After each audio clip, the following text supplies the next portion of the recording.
So my topic is following the sunnah of Rasulullah S.A.W. in daily life. Bismillahir Rahmanir Rahim. Nahmaduhu wa nusalli ala Rasoolil Kareem amma ba'd. Fa'udhu billahi minash shaitanir rajim.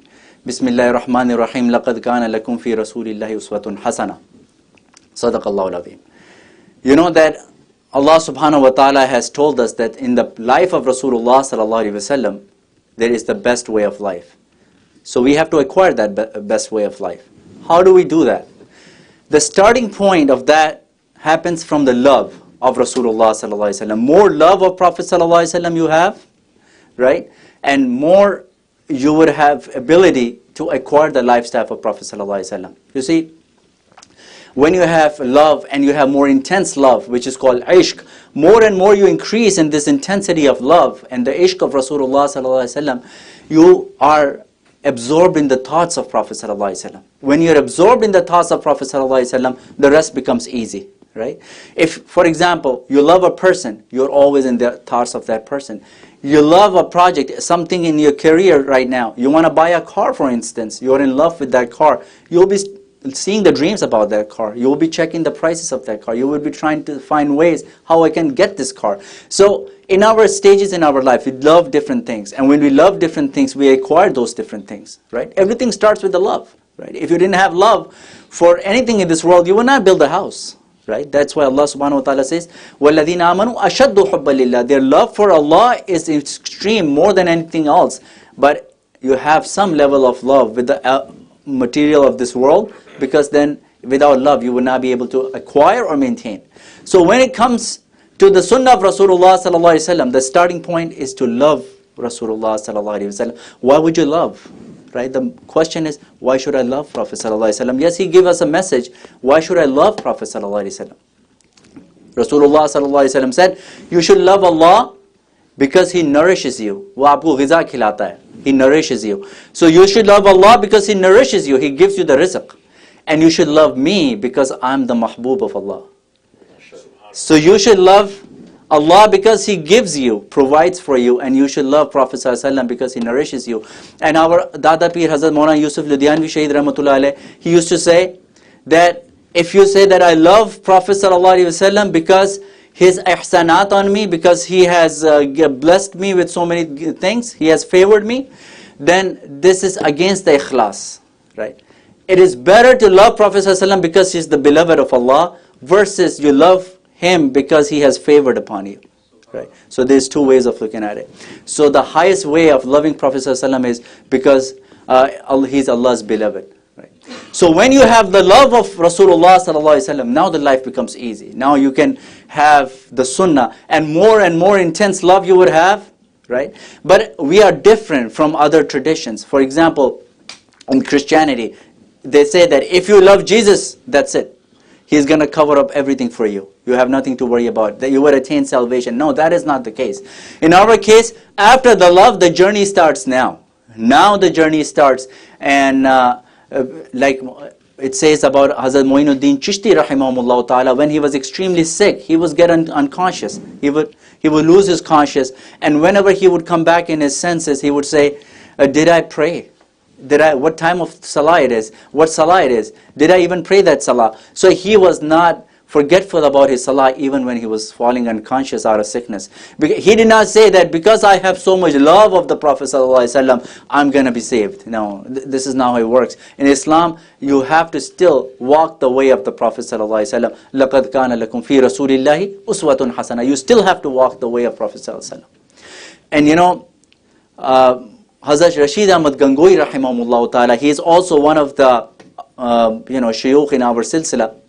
If he was once asked, what is one dua you are going to make if you are confirmed that that one dua is going to be accepted? And he said that one dua I'm going to make is, oh Allah, give me a portion of the love that Sahaba had for Rasulullah sallallahu alaihi wasallam. One portion of the love that Sahaba had. So this is how valuable it is. So this is our part of our du'as in our daily salah. Give us the love of the Rasulullah sallallahu alaihi wasallam, a portion that Sahaba had. Because what Sahaba had, which has no examples. This was very exemplary. And then Rasulullah sallallahu alaihi wasallam, did not only have the sunnah of only the rituals. There is something that has to do with our inner self, our outer self and our inner self. We have to improve both. You know how Rasulullah ﷺ used to think, how Rasulullah ﷺ used to act, right? Not only that we should just wear a jubba like this and put a lot of atar. No, this is not the only sunnah you should worry about, right? There is purification of the heart, the way you think. You know, one of the stories I would share, it always touches my heart, always. Anytime I would hear about it, touches my heart. And believe it or not, anytime I go to an intersection and if there is a person selling water, I would buy that water. And I will give them more price than what they would ask for. It is the story of the mother of our Shaykh Hazrat Maulana Mufti Muneer Ahmed Akhoon Damat Barakatum Al-Aliyah. He has mentioned this story to us many times. That one time she came from Bahawan Lagar, her town, stayed with Hazrat Ji for 40 nights, for 40 days, and this was after the passing away of his father. So, and she says this was the best time of my life. Best 40 days of my life, this was our Hazrat Ji. He used to serve him days and night, used to listen to the mom anytime she would have something. And he would say that many nights would go by that in the nighttime they would have this bell. You know, these people who sell stuff on the streets. And they would do the bell and they would be selling the dry fruits, those nuts, those badam, kishmish, all these raisins and almonds and everything. So she would say that this is so late in the night, it's almost midnight. Who's this selling stuff? And he said, our Shaykh would tell her, you know, this is the regular hawker and this is what they sell and this is the time they sell. This is not late for them. And she says, no, that cannot be true. It's such a cold night. Who would not want to spend time with the family when it's such cold night? Maybe his stuff, his merchandise wasn't sold. That's why he's standing here. Why don't you go get something? So he doesn't want to argue with his mom. He goes, buy some stuff from him, comes home. They share this peanuts and almonds and whatever. The next day, this guy's here again. You know, same thing. The mother says, again, this late in the night, almost midnight, in a cold night, what is he doing? Maybe he did not sell his stuff again. Maybe he needs food for the family. That's why he's struggling in such a cold night. Why don't you go get the stuff? Hazrat Ji is trying to explain to her that no, this is a normal time. This is how they operate. They don't operate all day long. This is when they come out. No, you don't understand. And then she says, not all the time you buy stuff because you need it. Sometimes you should learn to buy stuff because other person need it. Allahu Akbar. So this is coming from, how is it coming? This is coming from the sunnah of Rasulullah ﷺ. Just recently I was reading this hadith. This is a long hadith in Sahih al-Bukhari, and I'll just share this with you. That's how awliya kamilin, sometimes by living in the company of the awliya, you learn those etiquettes and they are part of the sunnah. You don't even realize and they become your second nature. A lot of times you will learn the hadith, you will never practice it. But since I have heard this story, you will not believe it. Anytime I go to this intersection, I have to buy just because it reminds me of his mother. Right? Not all the time you have to buy stuff because it's going to be, you need this water. It's just because somebody else is selling it. One time Rasulullah ﷺ is coming back from a journey, and with him is Jabir ibn Abdullah radiyallahu anh. And on the way, Jabir ibn Abdullah has a camel which is very weak, skinny, not running so fast. And Rasulullah ﷺ comes close to him and hits him with a whip. Prophet ﷺ has a whip and touches it. And with the barakah of the whip of Prophet ﷺ is sped up, is catching up. And when it caught up to Prophet ﷺ, Prophet ﷺ started a conversation with Jabir ibn Abdullah. Jabir ibn Abdullah says, Ya Rasulullah, I got married. And Prophet ﷺ said, who did you get married to? And he said, I got married to a widow. He said, why don't you get married to somebody who had never married before? She would have played with you and you would have played with her. It would have been a better experience. And he said, Ya Rasulullah, my father died. He got shaheed in Battle of Uhud. I have 7 sisters, right? He had 9 sisters. 2 of them were married. 7 sisters to take care of. If I get one more young girl, it would be 8 young girls to take care of. So I thought I would get somebody mature and more, intelligent. This way, she can take care of my family. So Rasulullah ﷺ gave dua, and with his speedy camel, Jabir ibn Abdullah says, Ya Rasulullah, I have to see my wife tonight in Medina, so I will enter the city. Why did he say that? Because Rasulullah ﷺ, when he would come from the journey, he would just not enter the city in the nighttime. He would settle outside of the Medina. He would send messages that we are back, so that there is no surprises. If you need to clean up, clean up. If you want to cook food, you cook food. There is no surprises. You just don't knock the door. Hey, here I am. You know? No, you don't do that. You don't give them these surprises. So Prophet ﷺ stayed outside. He went home because he had, but yeah, one thing I forgot in the story. As he's walking, Rasulullah ﷺ is trying to help Jabir ibn Abdullah. He said, how about I buy this camel from you? Jabir ibn Abdullah says, Ya Rasulullah, it was a lazy camel. It was a useless camel. And because of your barakah, it got the energy. So why don't you get it for free? You take it. It's yours. Rasulullah ﷺ said, no, I will not take it if you don't set up a price. And then they settled the price. And he said, Ya Rasulullah, this is my only way to get to Medina. I'll bring it to you the next day. Allow me to use your camel. Because after this deal is done, now the camel belongs to Prophet ﷺ, and he gets the money from Prophet ﷺ. This is the principles of bay' shira, when you buy stuff.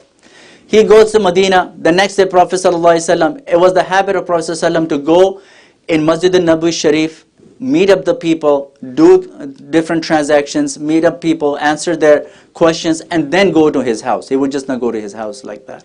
So next morning, Jabir ibn Abdullah knows the Prophet ﷺ has arrived. He goes to Masjid al-Nabawi Sharif. And Prophet ﷺ said, pray your 2 rakat. In the meanwhile, he brings the camel. And he told Bilal radiallahu anhu to set up the price.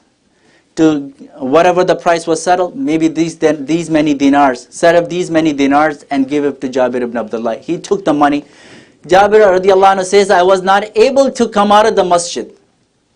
And Prophet ﷺ, he called me back again and he said, here is little bit more money. And he gives me some extra money for the camel that I gave him.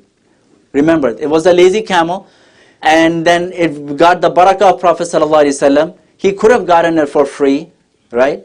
But Prophet ﷺ not only gave the price, but then he called him back and gave him some extra. And then he says, after a few days, he returned me the camel. He said, this is Jabir, your camel, take it. So this is, what a gentleman, what a person, you know. Prophet ﷺ, he helped in a way that does not lower his ego down, does not, make him ashamed, does not embarrass him. Prophet ﷺ doesn't want to embarrass a person, yet he wants to help him out, right? He made this transaction just to help Jabir ibn Abdullah, but what if he gave him some coins, some money? It would have embarrassed him. Should I get sadaqah like this? Nobody likes to get sadaqah, right? So this is the way Prophet ﷺ brought to the ummah. Think about others before you think about yourself, right? And there are many examples of ithar. And there are many examples of ithar. And then these are the things we need to learn. Today, we want to just do what is good for us. We get very happy that, oh, we made such a deal that the other person almost lost in that deal. We got the car so cheap that the other person, he almost went in a loss. He was crying when you got the deal. No, you did not win the situation. Right? You did not win it. In the principles of Prophet ﷺ, you did not win it. You have to make sure that everybody wins out of the deal. Right? Prophet ﷺ used to use his words very wisely. One of the things we lack today in the sunnah of Prophet ﷺ in our daily lives. And again, we should examine our lives on a daily routine. Hazrat Ashraf Ali Thanvi rahimahullah ta'ala, Hakimul Ummah, Hazrat Ashraf Ali Thanvi rahimahullah ta'ala, he used to say that sometimes I would think that how much amal I have in the sunnah of Prophet ﷺ, and I would tally that with my ma'mulat. I have a daily routine and I would check it with the sunnah of Prophet ﷺ. 3 days would go by and then I would conclude by Alhamdulillah, my life routine is according to the sunnah of Prophet ﷺ. So this is very important that we check our condition of our heart, our attitude, our manners. Is it aligning with the sunnah of Prophet ﷺ? A lot of times people become so brave. I'm so truthful. Few days go by, you're attending khutbahs and masjid. Oh, you should be truthful. You should just say everything bluntly, right? One of the things people take pride in is, Alhamdulillah, I'm a very truthful person. मैं आपके मुंह पे जैसा चाहे बोलूँगा, सच है, ये तो सच है, हक तो ऐसे ही बोला जाता है, No, it doesn't matter how it's going to hurt the person. There is ways of saying things. There's 10 ways of saying things. Which one did you pick? The harshest way you picked. And you thought that this was the right way because this is truth. Of course it's a truth. But then, is that the sunnah of Prophet sallallahu alaihi wasallam? Prophet sallallahu alaihi wasallam is marching in the city of Makkah with 10,000 Sahaba, 2,000 extra people, 12,000 people marching. It's a big army. It's a big army of 12,000 people. Sa'ad ibn Ubadah radiallahu anhu, he comes across Abu Sufyan. And Abu Sufyan radiallahu anhu had just accepted Islam. He's still in a different state right now, right? He comes across Sa'ad ibn Ubadah. He said, where are you heading? And he says, out of pride. He says out of pride, Al-yawma yawmul malhama. Today is the day of destruction. Today is the day of destruction. Al-yawma tastahillul Kaaba. Today, the Kaaba would be purified. It would be cleansed, and it would be pure. It would be destroyed of the things that you have in the Kaaba, because you have idols in the Kaaba. Al-yawma yawmul malhama. Al-yawma tastahillul Kaaba. This is the words he's saying, and he's Ansar. Now, the person from Makkah who's the leader of the tribe of Makkah, he felt disrespected. Prophet ﷺ came by in a different group. Zubair ibn Awam has the flag, and Prophet ﷺ is confronted by Abu Sufyan, and he said, do you know what your people in your army say? Sa'ad ibn Ubadah said. He said what? He said, this is what he said. Prophet ﷺ took a right notice. Even though Sa'ad ibn Ubadah, whatever he said was right, today was the day of fight. Today was the battle day. Today something good is going to happen. All the Kaaba would be cleansed. He said, no. This is not how you say it. Al-yawma yawmul marhama. Today is the day of kindness. Al-yawma tu'adamu Allahul Kaaba. Today Allah is going to give respect to the Kaaba. And today is the day we'll put the curtains on the Kaaba. Same thing. Today, how Allah is going to get respect to the Kaaba? With the idols inside of the Kaaba? No, that's not how you give respect to the Kaaba. Today the idols would be removed, Kaaba would be cleansed, and Allah would give it a different respect, right? The respect of the Kaaba would be restored, but you don't say Yawmul Malhama, you say Yawmul Marhama, right? So the words, our attitude, kindness, all these things, these are the parts of the sunnah of Rasulullah sallallahu alaihi wasallam, and that all starts with the love of Prophet sallallahu alaihi wasallam, extraordinary love and respect for the Prophet sallallahu alaihi wasallam and his belongings. And then with that, always be absorbed in the thoughts, how I can change myself, what am I missing, what do I need to fix on, what is my attitude problem, where am I getting all this attitude from? Our Prophet sallallahu alaihi wasallam's attitude with his wives, right? Hafsa radiallahu anhu, she's our mother, what can I say? She's our mother. Mothers can do whatever they want, but sometimes she would be very tough on the Prophet sallallahu alaihi wasallam. Very tough. Very harsh words would come out of her, right? Our respectful mother would say something harsh, and Prophet sallallahu alaihi wasallam would laugh at her and she said, Hadihi binta abiha. She is the daughter of her own father. She is the daughter of Umar ibn Khattab, and the same temper has been transferred into Hafsa radiallahu anha. So, attitude, fixing yourself, this is all that is required. Once we start doing this, then inshallah we have nothing to worry about. Because, Rasulullah sallallahu alaihi wasallam, he holds the very highest, status in the eyes of Allah subhanahu wa ta'ala. He's going to be stationed in Maqam Mahmud, and Allah would please him. Allah would please him, and he would forgive every one of us. It is not possible that Allah would not forgive. And he said when he was leaving the world, and he said, Inna maw'idakumul hawd. We will meet again in the hawd, al-Kawthar. May Allah subhanahu wa ta'ala join us all with our master Rasulullah sallallahu alaihi wasallam in hawd al-Kawthar. Wa akhiru da'wana alhamdulillah rabbil alameen.